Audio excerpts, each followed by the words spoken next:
আমাদের বাড়ির সামনে রাস্তা দিয়ে এখন দুপুরবেলা যাচ্ছে পেয়ারা মাখা। তো আমি ভাবলাম একটুখানি পেয়ারা মাখা নিয়ে আসি, অনেক দিন খাইনি। এর আগে একবার এসে খেয়েছিলাম, খুব ভালোই হয়েছিল। তো দেখি বিলাতি আমড়াও আছে, তো ভাবছি আমড়া মাখা নেব আর পেয়ারা মাখা নেব, কারণ জ্বর হওয়ার পর থেকে কিছুই খেতে ইচ্ছে করে না। তো ভাবছি এটা একটু টক টক বেশ ভালো লাগবে। তো শাইনিও আছে। এখন আমরা এই যে দেখো, চলো খুলে দেখাই কেমন হয়েছে। কেমন হয়েছে এইটা আমড়া মাখা আর এইটা হলো পেয়ারা মাখা। তো অনেক দিন পর খাচ্ছি, আর জ্বর মুখে তো কিছুই ভালো লাগে না। তো ভাবলাম একটু টক টক দেখি কেমন লাগে খেতে।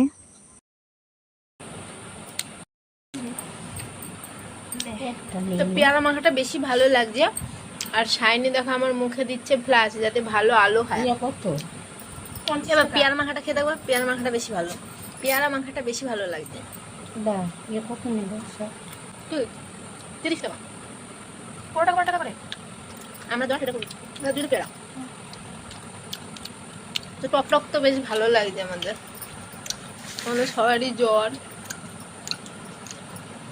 মাম্মা ঘুমাচ্ছে, এবার আমরা খেয়ে নিচ্ছি, নাহলেও খেতে চাইতো।